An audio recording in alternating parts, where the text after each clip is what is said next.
आप सभी विद्यार्थियों को मेरा प्रेम भरा नमस्कार।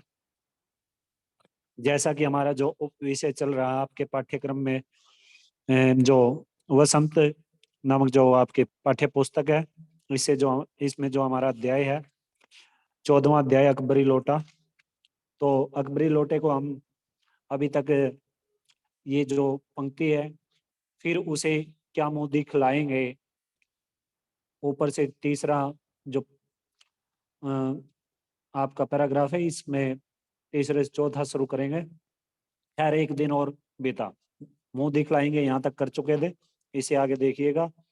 तो शुरुआत करते हैं, पेन पेंसिल आप लोग साथ में रखना, ठीक है भाई। खैर एक दिन और बीता, पांचवें दिन घबरा कर उन्होंने पंडित बिलवासी मिश्र को अपनी विपदा सुनाई। विपदा क्या होता है? जो दुख है, कष्ट था, किसको? जो उसके सामने कठिनाई थी, ठीक है।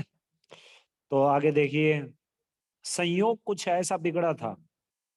संयोग, संयोग होता है भाग्य से।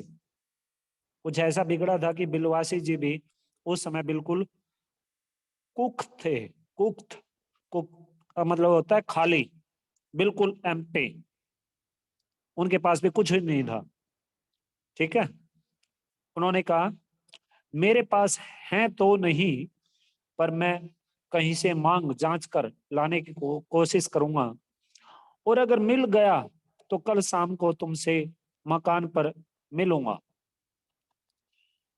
वही शाम आज थी, हफ्ते का अंतिम दिन।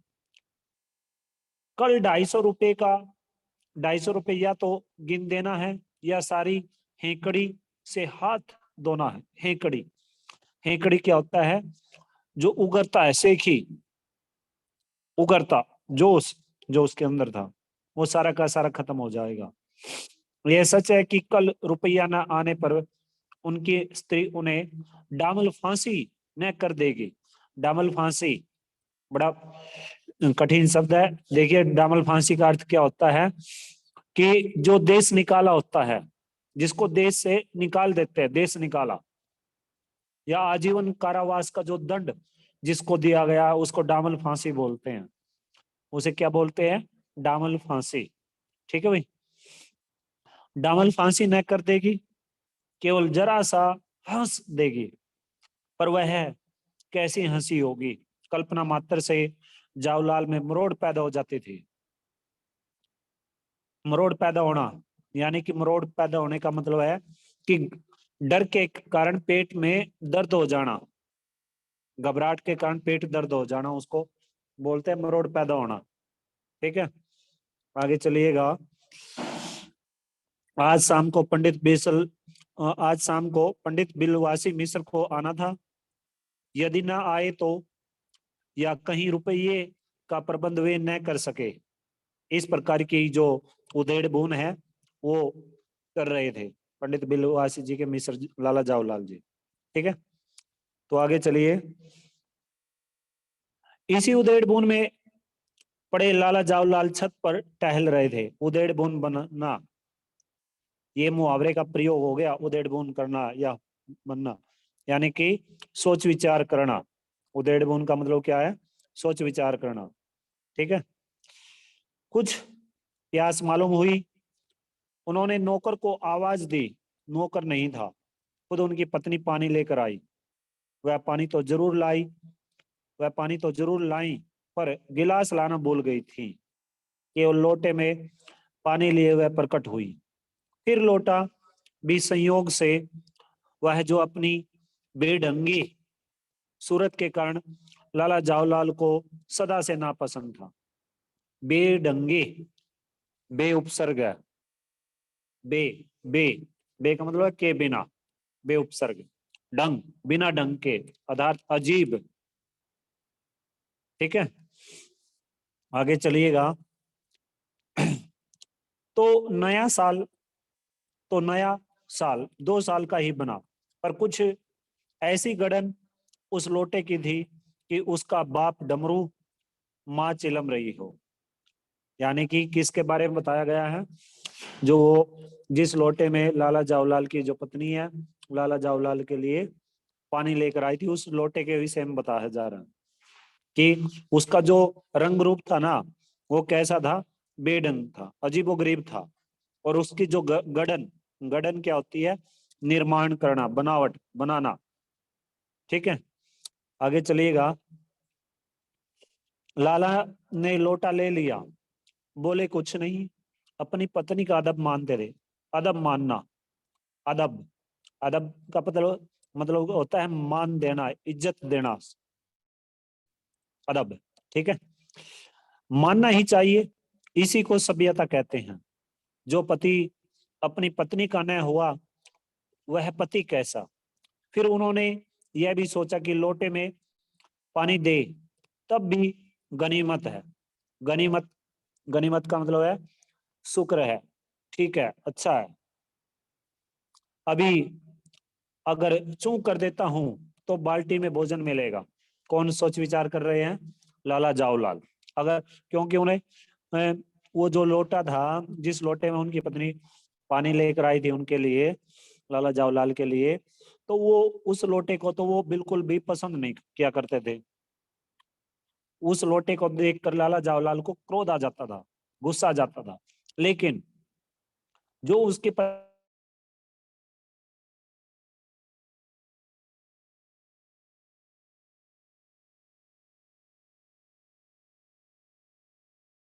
मान सम्मान देने के,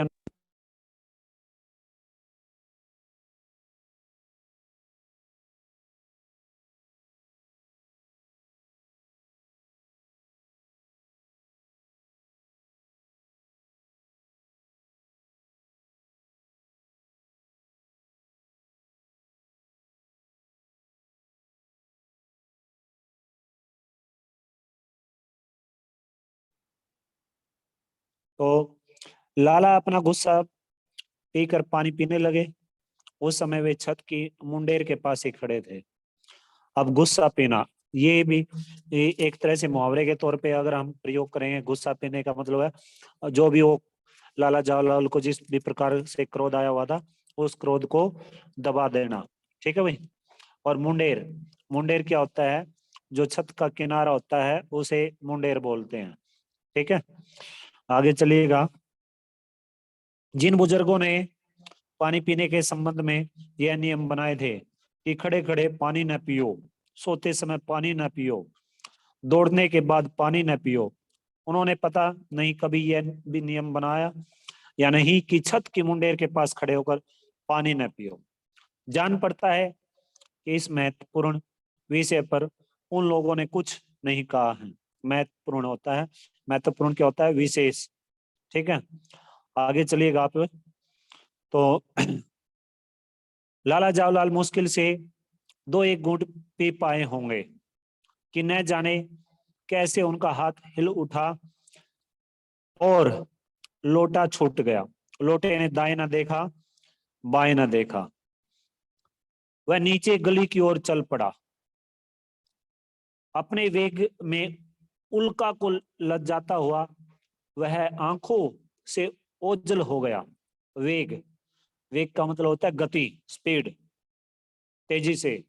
ठीक है, और आंखों से ओझल होना, आंखों से ओझल होने, ये भी मुहावरे के तौर पे प्रयोग होता है, मुहावरे के रूप में प्रयोग होता है।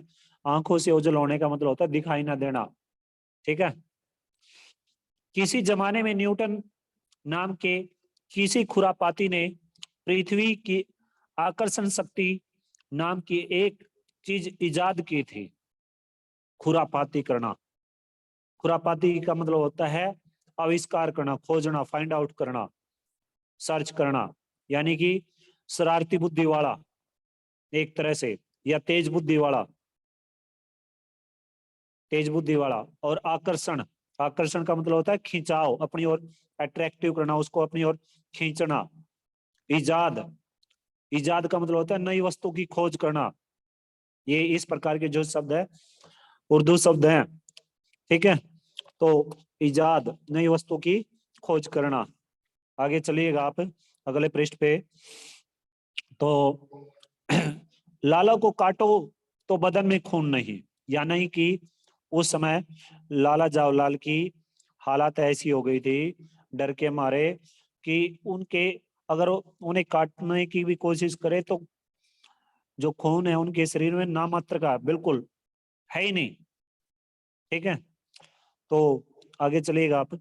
लाला को काटो तो बदन में खून नहीं, ऐसी चलती हुई गली में ऊंचे 3 मंजिले से भरे हुए लोटे का गिरना हंसी खेल नहीं।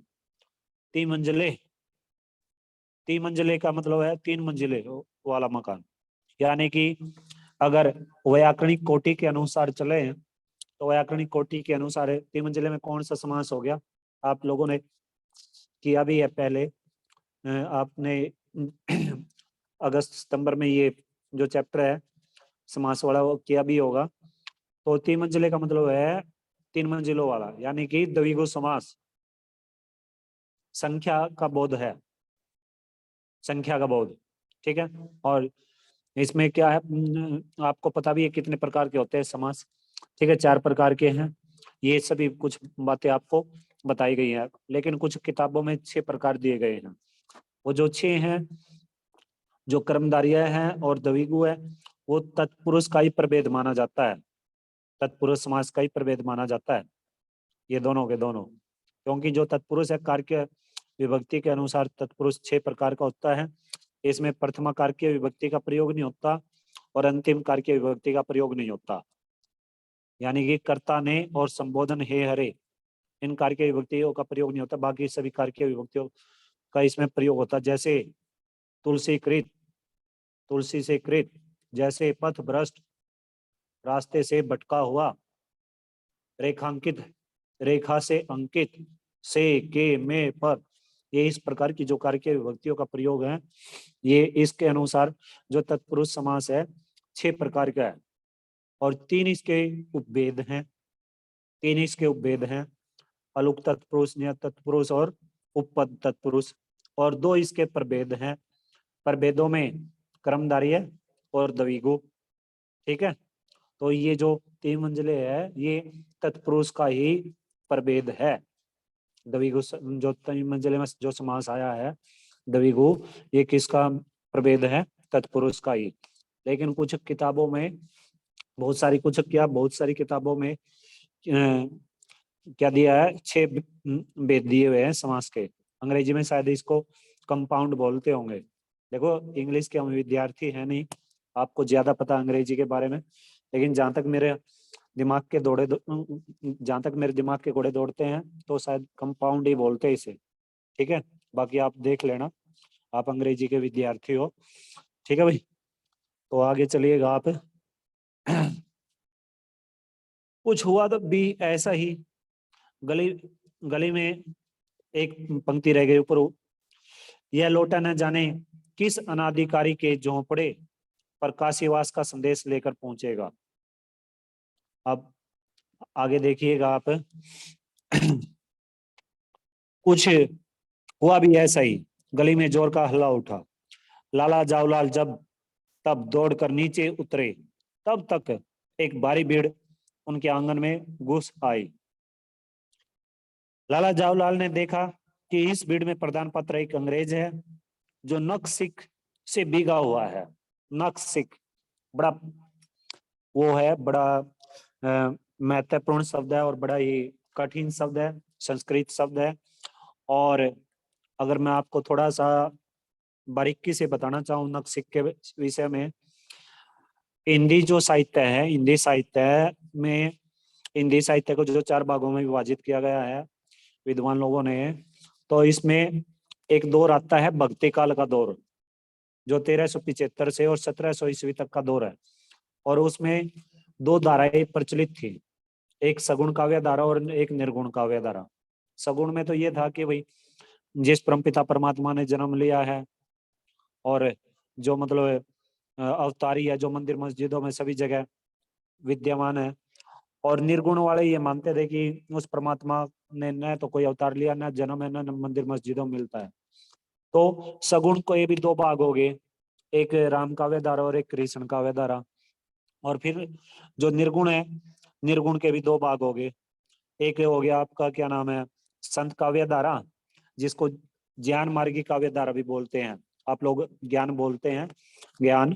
तो ज्ञान मार्गी काव्य धारा, और दूसरी काव्य धारा थी सूफी काव्य धारा, सूफी काव्य धारा, और इसको प्रेमाश्री काव्य धारा भी बोलते हैं। और इस काव्य धारा में के जो जन्मदाता है वो मलिक मोहम्मद जायसी है, मलिक मोहम्मद जायसी। और मलिक मोहम्मद जायसी ने एक नक्सिक नाम से एक रचना लिखी थी भगवान श्री कृष्ण और राधा के प्रेम के संदर्भ में। कभी समय मिलेगा आपको तो ये सारी की सारी बातें इस प्रकार की बताऊंगा आपको, उस नक्सिक में क्या दिया गया है। ठीक है, मलिक मोहम्मद जायसी ने क्या बताया है, ये सभी बातें बताऊंगा आपको, कभी समय मिलेगा तो उस समय बताऊंगा आपको। ठीक है, तो नक्सिक का मतलब है नख यानी कि नाखून, सिक यानी कि सिर। तो इसका जो शाब्दिक अर्थ हुआ नक्सिक का, तो शाब्दिक अर्थ क्या जाएगा नक्सिक का, यानी कि सिर से पैरों तक है, बिल्कुल नीचे तक। और कौन भी गए हुए थे नीचे तक, यानी कि कौन भी गए हुए थे सिर से पैर तक, कौन भी गए हुए थे, वो जो अंग्रेज था। क्योंकि उसके ऊपर क्या क्या गिर गया था, लाला जावलाल का जो लोटा है, लाला जावलाल के हाथ से जो लोटा छूट गया था। ठीक है, तो उस लोटे में जो पानी था उस पानी ने उस अंग्रेज को सिर से और नीचे तक भिगो दिया था। ठीक है भाई, आगे चलिएगा आप लोग। तो और जो अपनी एक पैर को हाथ से सहलाता हुआ और दूसरे पैर पर नाच रहा है, यानी कि वो जो लोटा था वो लोटा उस अंग्रेज के पैर पर लगा जाके, ऊपर से उसे भिगोते हुए पूरे बदन को भिगोते हुए, और उनके पैर पे जा लगा जहाँ उसे उस अंग्रेज को चोट पहुंची, चोट लग गई। ठीक है, तो अब जिस पैर पे चोट वो लोटा लगा वो तो चोटग्रस्त हो गए, और दूसरे पैर से वो एक पैर से ही चल फिर रहे थे। ठीक है, तो एक पैर से वो नाच रहे थे और एक पैर को वो एक पैर से उन्हें दर्द महसूस हो रहा था। ठीक है, तो आगे चलिएगा आप। और जो अपने एक पैर को हाथ से सहलाता हुआ दूसरे पैर पर नाच रहा है, उसी के पास अपराधी लोटे को भी देखकर लाला जावलाल जी ने फौरन दो और दो जोड़कर स्थिति को समझ लिया। अब देखो, देखकर, ये जो बातें हैं इस प्रकार के जो शब्द हैं ये आपके 10वीं कक्षा में 9वीं कक्षा में आगे भविष्य में काम आएंगे। और जब मैंने आपको क्रिया जो है आपका व्याकरणिक कोटि के अनुसार चले, तो जो क्रिया वाला जो अध्याय है वो जब आपको कराया था तो उसमें क्या था कि क्रम के आधार पर क्रिया दो प्रकार की होती है, सकर्मक और अकर्मक। फिर सकर्मक के भी दो भेद हैं, पूर्ण सकर्मक और अपूर्ण सकर्मक। और ऐसे ही फिर उसके भी दो भेद हो जाते हैं पूर्ण सकर्मक के। ठीक है, और फिर अकर्मक अकर्मक के भी दो भेद है, पूर्ण अकर्मक और अपूर्ण अकर्मक। ठीक है, ये तो क्रम के आधार पे है, लेकिन संरचना या बनावट या उत्पत्ति के आधार पे जो क्रिया है वो कितने प्रकार की है, वो 7 प्रकार की है। ठीक है, जैसे साधारण क्रिया, नाम धातु क्रिया, प्रेरणार्थक क्रिया, ठीक है, और कृदंत क्रिया। ठीक है भाई, और क्या नाम है आपकी, इस तरह से जो ये हैं। और पूर्वकालिक क्रिया, पूर्वकालिक क्रिया। तो ये जो देखकर शब्द है, इस देखकर में मैंने आपको बताया भी था न्यूटन सेक्शन को कि देखकर में है पूर्वकालिक क्रिया। क्योंकि मुख्य क्रिया से पहले जब कोई अन्य क्रिया आ जाती है और उस मुख्य क्रिया की वो सहायता करने के लिए जो अन्य क्रिया आई है, और उस अन्य क्रिया में क्या है, या तो कर शब्द लगा हुआ है या करके लगा हुआ है, कर या करके, ये पहचान है पूर्वकालिक क्रिया की। क्योंकि ये जो मैं आपको ये जो चीज बातें बता ये मैंने आपको, ये आपके 10वीं कक्षा में काम आएंगे पद परीक्षा में। जब आप पद परीक्षा करोगे ना तो पद परीक्षा में ये बातें सभी काम आएंगी आपके। तो इसमें जो देखकर है, देखकर में है पूर्वकालिक क्रिया। कौन सी क्रिया है, पूर्वकालिक क्रिया। ठीक है भाई, आगे चलिएगा आप। गिरने के पूर्व लोटा एक दुकान के साइबान से टकराया। साइबान, साइबान समझते हो क्या होता है, साइबान का मतलब होता है छज्जा। साहिबान का मतलब क्या है, छज्जा, ठीक है। वहां टकराकर अब फिर पूर्वकालिक क्रिया का प्रयोग है, ठीक है, कर या करके उस दुकान पर खड़े उस अंग्रेज को उसने सांगोपांग स्नान कराया। सांगोपांग, सांगोपांग का मतलब समझते हो क्या है? सांगोपांग, सांगोपांग, देखो जो शब्द है, शब्द सुनने में कितना भयंकर लगता है, तांडव मचाता है ये जो शब्द है, ठीक है। लेकिन इसका जो अर्थ है वो बिल्कुल साधारण सा है, बिल्कुल साधारण। इसका जो अर्थ होता है सांगोपांग का अर्थ होता है संपूर्ण, कंप्लीट, पूरी तरह से संपूर्ण, ठीक है। तो आगे देखिएगा आप, सांगोपांग स्नान कराया और फिर उसी के बूट पर आ गिरा। उस अंग्रेज को जब मालूम हुआ कि लाला जावलाल ही उस लोटे के मालिक हैं, तब उसने केवल एक काम किया, अपने मुंह को खोलकर में फिर से पूर्वकालिक क्रिया है, इस प्रकार के जो शब्द आएंगे ये आप देखते जाना, ठीक है। और जब भी आप किसी भी अध्याय का या जब भी आप कोई भी कविता करते हो तो उसमें व्याकरणिक कोटियां, जो व्याकरण है वो उस व्याकरण को खोजने की कोशिश किया करो, ठीक है। सृजनात्मकता बढ़ेगी, आपका जो ग्रामर पोर्शन है वो मजबूत बनेगा। लिटरेचर का कुछ नहीं है, लिटरेचर तो 8th क्लास में कुछ होगा, 9th में कुछ होगा, 10th में कुछ होगा, लेकिन जो आजीवन आपके काम आएगा वो आएगी आपकी ग्रामर, व्याकरण। उस व्याकरण से बहुत कुछ सीखने को मिलेगा आपको, ठीक है। तो इस तरह से आप जब भी पढ़ो तो उसमें संज्ञा क्या, सर्वनाम क्या है, और अगर संज्ञा है तो कौन सा है, व्यक्तिवाचक है, जातिवाचक है या भाववाचक है, इस प्रकार की ये आप खोजने की कोशिश किया करो पढ़ते समय, ठीक है। ऐसे ही कविता में कौन सा अलंकार है, कौन सा रस है, कौन सा छंद है, कौन सा गुण है, ये इस प्रकार की जो बातें हैं ये खोजने की कोशिश कीजिए आप लोग। तो आगे देखिएगा आप, उस अंग्रेज को जब मालूम हुआ कि लाला जावलाल ही उस लोटे के मालिक हैं, तब उसने केवल एक काम किया, अपने मुंह को खोलकर खुला छोड़ दिया।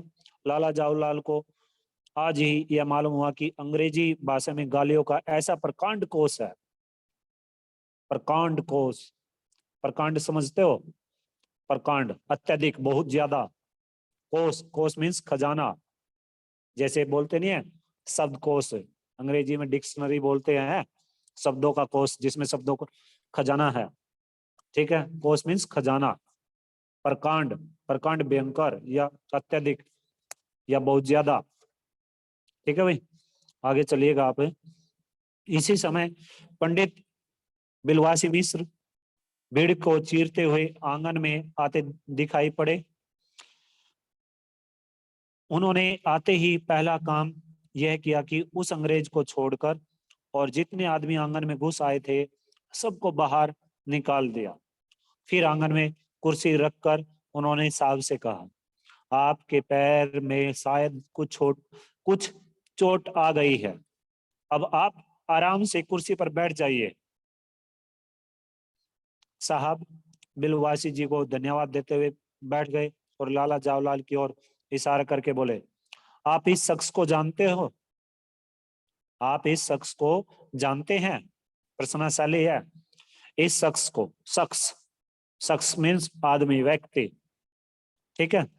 बिल्कुल नहीं, क्योंकि जो पंडित बिलवासी मिश्र थे वो उनकी हालात को, सिचुएशन को भली भांति पूर्वक समझ गए थे। अब पंडित बिलवासी मिश्र ने तो क्या करना था, अपने मित्र की सहायता करनी थी, क्योंकि मित्र के समक्ष, उनके मित्र लाला जावलाल के समक्ष एक समस्या थी कि उनकी पत्नी ने उनसे 250 रुपए मांग लिए थे, ठीक है। लेकिन लाला जावलाल ने एक टाइम दे दिया कि भाई एक सप्ताह में मैं आपको पैसे दे दूंगा, और ऊपर से उनकी पत्नी ने उनके ऊपर एक व्यंग्य और लगा दिया था, टोंट लगा दिया था, अगर आप देने में असमर्थ हो तो मैं अपने भाई से मांग लूंगा, अपने भाई से मांग लूंगी। लेकिन लाला जावलाल ने अपने मित्र पंडित बिलवासी मिश्र को ये अपनी समस्या बताई। बिलवासी जी ने उसका निराकरण करने की कोशिश की। तो बिलवासी जी ने भी क्या किया था, अंत में अपनी पत्नी के संदूक से पैसे चुराए थे। लेकिन जब वो पैसे चुरा के अपने मित्र के पास आए ना, तो उस समय कुछ वहां पे हालात कुछ हो रही थी। तो उस समय फिर उन्होंने वो जो पैसे थे, वो पैसे जो अपनी पत्नी के संदूक से चुरा कर ले गए आए थे पंडित बिलवासी मिश्र, वो उन्होंने वापस वही संदूक में रख दिए थे और बड़े आराम से, बड़े बेचिंत होकर उस दिन वो सोए थे। ठीक है, इस प्रकार की बातें इसमें अभी आगे पढ़ने को मिलेंगे। ठीक है भाई, तो आगे देखिएगा आप।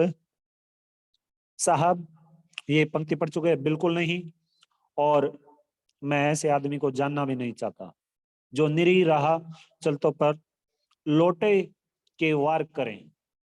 निरी, निरी का मतलब होता है कमजोर या बोले बाले। ठीक है, आगे देखिएगा। मेरी समझ में ही, मेरी समझ में ही इज ए डेंजरस ल्यूनाटिक, यानी कि वह खतरनाक पागल है। डेंजरस, डेंजरस का मतलब खतरनाक नहीं, मेरी समझ में he is a dangerous criminal. ये किसके बात में, किसके विषय में बात चल रही है? ये बात चल रही है लाला जवाहरलाल के संदर्भ में। और कौन बातें कर रहे हैं? लाला जवाहरलाल के मित्र पंडित बिलवासी मिश्र और अंग्रेज। अब उसने तो बोल दिया, उनके मित्र ने तो बोल दिया कि भाई ही इज ए डेंजरस ल्यूनाटिक, और वो नहीं, फिर उसका जो अंग्रेज है, अंग्रेज ने क्या बोल दिया? क्रिमिनल बोल दिया। नहीं, यह एक खतरनाक मुजरिम है, यह तो क्या है? एक खतरनाक मुजरिम है। ठीक है, तो इस तरह से उन दोनों में बातें शुरू हो चुकी हैं। आगे देखिए। तो परमात्मा ने लाला जवाहरलाल की आंखों को इस समय कहीं देखने के साथ खाने की भी शक्ति दी होती, तो यह निश्चय है कि अब तक बिलवासी जी को वे अपनी आंखों से खा चुके होते। अब पंडित बिलवासी जो मिश्र हैं, वो हालात को समझ नहीं पा रहे थे, क्योंकि जो उनके मित्र हैं, सॉरी लाला जवाहरलाल, उस हालात को समझ नहीं पा रहे थे कि ये जो वह है तो ये मेरा मित्र, इसको साथ तो मेरा देना चाहिए, लेकिन ये साथ किसका दे रहा है? ये अंग्रेज का साथ देने लगे। इस हालात को, इसे संभालना चाहिए था, इसका निराकरण करना चाहिए था, लेकिन ये तो क्या है, इसको और भी ज्यादा भड़काऊ और भी भयंकर बना रहे हैं। तो इस तरह से वो उनकी आंखों में बिल्कुल क्रोध भर चुका था। किसके? लाला जवाहरलाल की। किसके प्रति? अपने मित्र बिलवासी जी के प्रति। ठीक है भाई, आगे चलिएगा आप। तो यह निश्चय है कि अब तक बिलवासी जी को वे अपनी आंखों से खा चुके होते। वे कुछ समझ नहीं पाते थे कि बिलवासी जी को इस समय क्या हो गया है। साहब ने बिलवासी जी से पूछा, तो क्या करना चाहिए? पुलिस इस मामले की रिपोर्ट कर दीजिए। पुलिस में इस मामले की रिपोर्ट कर दीजिए। कौन कहते हैं ये बातें? ये बातें बोल रहे हैं बिलवासी जी अंग्रेज को, जिससे ये आदमी फौरन हिरासत में ले लिया जाए। पुलिस स्टेशन है कहाँ? पास ही है, चलिए मैं बताऊं, चलिए अभी चला। आपकी इजाजत हो तो पहले मैं इस लोटे को इस आदमी से खरीद लूं। अब देखो, वो जो लोटा था वो कोई अकबरी लोटा नहीं था, कोई भी अकबरी लोटा नहीं था। उन्होंने तो सिर्फ एक खेल रचा था। किसने? पंडित बिलवासी जी ने। ठीक है, ताकि जो समस्या थी उनके मित्र के सामने पैसों की, क्योंकि अंतिम दिन था, उन्होंने अपनी पत्नी को वायदा किया हुआ था और उस वायदे का अंतिम दिन था, उस हालात को समझना था, वो पैसे का प्रबंध करना था उन्हें, इसलिए। और वो जो लोटा था वो काफी पुराना था ही, और उस लोटे के बेढंग उसको, क्योंकि बेढंगी था वो, और उस पुराने लोटे को, इस हालात को देख के वो ऐसा लगता है जैसे ये कई जमानों का है, काफी पुराना लोटा है। तो इस तरह से, ठीक है। तो पुलिस स्टेशन है कहाँ? पास ही है, चलिए मैं बताऊं, चलिए अभी चला। आपकी इजाजत हो तो पहले मैं इस लोटे को इस आदमी से खरीद लूं। क्यों जी, बेचोगे? मैं 50 रुपए तक इसके दाम दे सकता हूँ। लाला जवाहरलाल तो चुप रहे, पर साहब ने पूछा, इस रद्दी लोटे के आप 50 रुपए क्यों दे रहे हैं? आप इस लोटे को रद्दी बताते हैं? आश्चर्य, विस्मयादिबोधक चिन्ह का प्रयोग हो गया, और विस्मयादिबोधक जो शब्द है आश्चर्य, क्योंकि विस्मयादिबोधक जो चिन्ह है वो 10 प्रकार से प्रयोग होते हैं। आगे चलिएगा।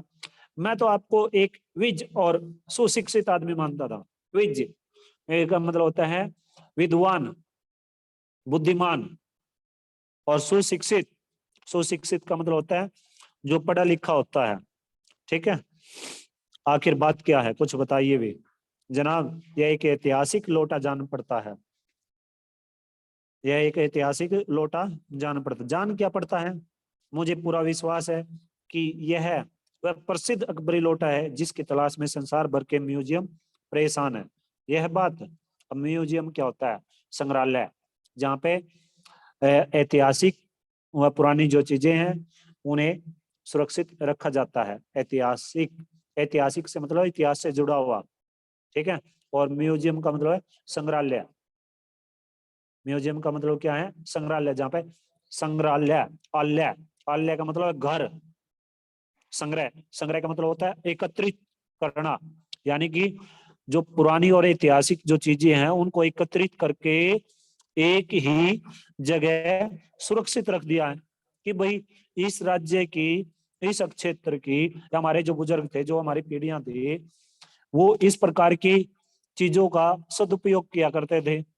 अब देखो एक छोटी सी बात बताऊं, कभी आपको अवसर लगे, देखो ज्यादा मैंने भी भ्रमण नहीं किया है, कुरुक्षेत्र यूनिवर्सिटी में अगर आप जाओगे ना, कुरुक्षेत्र यूनिवर्सिटी की बात करते हैं हम, तो वहां पर गेट नंबर 2 से अगर जैसे आप प्रवेश करोगे तो थोड़ा सा चलकर करीबन आपको 400-500 मील चल के तो आप को है ना वहाँ पे संग्रहालय मिलेगा। और उसमें अगर यूनिवर्सिटी का ही विद्यार्थी है तो फिर तो किसी प्रकार का कोई चार्ज नहीं, वैसे 5 या 10 रुपए का टिकट लगता है वहाँ पे। तो आप जैसे उसमें एंट्री करोगे तो वहाँ पे है ना आपको मिलेंगे कोई, कुछ बुजुर्ग बैठे हैं, हुक्के हुक्का गुड़गुड़ा रहे हैं, फिर जो औरतें हैं, औरतें क्या है कुएं से पानी निकाल रही है बाल्टी के माध्यम से या किसी अन्य साधन, अन्य माध्यम से। और फिर कुछ जो किसान है, किसान खेतों में हल जोत रहा है, कुछ औरतें दही मथ रही है, ठीक है, दूध को मथ रही है। इस तरह से ये सभी जो बातें हैं, ये सभी बातें हमें देखने को मिलते हैं, क्योंकि सभी चीजों को एकत्रित करके उनके लिए एक आलय बना दिया। आलय मीन्स घर, आलय मीन्स क्या हो गया, घर, जैसे विद्यालय, ठीक है, विद्या जमालय, विद्या का घर, ठीक है। तो इस तरह से उन्हें सुरक्षित रख दिया, ठीक है भाई। तो आगे चलिएगा आप, आगे चलिए। तो जी जनाब, 16वीं शताब्दी की बात है, बादशाह हुमायूं शेरशाह से हार कर भागा था और सिंध के रेगिस्तान में मारा मारा फिर रहा था। एक अवसर पर प्यास से उसकी जान निकल रही थी। उस समय एक ब्राह्मण ने इसी लोटे से पानी पिलाकर उसकी जान बचाई थी।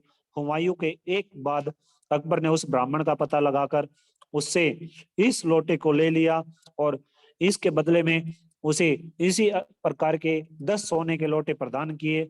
यह लोटा सम्राट अकबर को बहुत प्यारा था, इसी से इसका नाम अकबरी लोटा पड़ा। वह बराबर इसी से वजू करता था। अब देखो ये वजू का भी अर्थ बताऊंगा मैं आपको, ठीक है। और उस दिन भी बताया था मैंने आपको वजू का अर्थ। वजू का अर्थ होता है कि नमाज पढ़ने से पहले हाथों को अच्छे से धो लेना, ठीक है। जैसे हम खाना खाने से पहले नहीं हाथों को साबुन से धो लेते हैं, या भगवान की जब भी हम भगवान का जाप करेंगे तो अपने हम स्नान इत्यादि करते हैं, ठीक है। तो वजू का मतलब होता है नमाज पढ़ने से पहले हाथों को, हाथ पैर मुंह जो भी है उसे धो लेना, ठीक है। और ये जो शेरशाह, हुमायूं से ये जो अकबर, जहांगीरी, ये सारी की सारी एक ही पीढ़ी के हैं, यानी कि कोई दादा परदादा इस तरह से पुत्र पुत्र इस जो दादा परदादा है इनके इस तरह से चलते हैं ये सारी के सारी। इतिहास में आप SST में ये सारी की सारी बातें अगर जानने की कोशिश करोगे तो अपने एसएस टीचर से पूछना ये हुमायूं कौन थे, हुमायूं की आगे औलाद कौन क्या थी, फिर अकबर कौन थे, अकबर के दादा परदादा कौन थे, उनके पिताश्री कौन थे, जहांगीर कौन थे। जहां तक ये अकबर है, मेरे दिमाग की जो घोड़े दौड़ रहे हैं, ये 15वीं 16वीं शताब्दी के है, और जो जहांगीर थे वो 17वीं शताब्दी के। ठीक है, बाकी आप एसएस टीचर से हम गलत भी हो सकते हैं, देखो लेकिन एसएस टीचर से आप कन्फर्म कर लेना ये सभी बातें इस प्रकार की। ठीक है भाई, तो आगे चलिएगा। तो सन 57 तक इसके शाही घराने में रहने का पता है। किसके शाही घराने में रहने का पता था? शाही घराने में रहने का किसका पता था? उस लोटे का। ठीक है, जिसको उन्होंने अकबरी लोटा नाम दिया। कलकत्ता के म्यूजियम में इसका प्लास्टर